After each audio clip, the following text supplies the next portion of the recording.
20643 MGR Chennai central to Coimbatore வரைக்கும் run ஆகிற வந்தே Bharat express பத்தி தெரியுமா? இந்த ட்ரெயின் வெட்னஸ்டே தவிர்த்து மத்த எல்லா நாட்களுமே ஆப்ரேட் ஆயிட்டு இருக்கு. Train afternoon 2:15 PM MGR Chennai சென்ட்ரல்ல இருந்து டிபார்ட் ஆகி நைட்டு 8:15 கோயம்புத்தூர் ஜங்ஷன் ரீச் ஆகுது. இந்த ட்ரெயினுக்கு டோட்டலா 3 ஸ்டாப்ஸ் வாங்க கொடுத்திருக்காங்க. சேலம், ஈரோடு, திருப்பூர் மட்டும் தாங்க. ஏசி சேர் கார்ல டிராவல் பண்றதுக்கு 1365 ரூபீஸும், எக்ஸிகியூட்டிவ் சேர் கார்ல டிராவல் பண்றதுக்கு 2485 ரூபீஸ் சார்ஜ் பண்றாங்க. 94 கிலோமீட்டர்ஸ் இருக்கக்கூடிய கோயம்புத்தூர் ஜங்ஷன் ரீச் பண்றதுக்கு இந்த ட்ரெயின் எடுத்துக்கூடிய டிராவலிங் ஒரு 6 ஹவர்ஸ் எடுத்துக்குது. வந்தே பாரத் எக்ஸ்பிரஸ் இன்ட்ரோடியூஸ் பண்ணதுக்கு மிக முக்கியமான காரணம் பார்க்கும்போது ஒரு 800 கிலோமீட்டர்ஸ்க்குள்ளே ஒரு பிரீமியமான எக்ஸ்பிரஸ் கொடுக்கறதுக்காக இந்த ட்ரெயின் சர்வீஸை கொண்டு வரப்படுச்சு.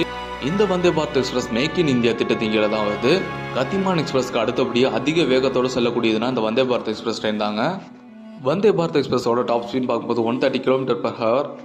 இந்த ட்ரெயின் புறப்பட்டு 20 நிமிஷம் கழிச்சு தான் கோயம்புத்தூர் இன்டர்சிட்டி எக்ஸ்பிரஸ் சென்னை சென்ட்ரல்லேருந்து டிபார்ட் ஆகுது. உங்களை இந்த ட்ரெயினில் ட்ராவல் பண்ணுறது பிடிக்கும்ன்றதை கமெண்ட் சொல்லுங்க, நானும் தெரிஞ்சுக்கிறேன். இந்த வீடியோ பிடிச்சா லைக் பண்ணிட்டு சப்போர்ட் பண்ண ஆரம்பிங்க. தேங்க்ஸ் ஃபார் வாட்சிங்.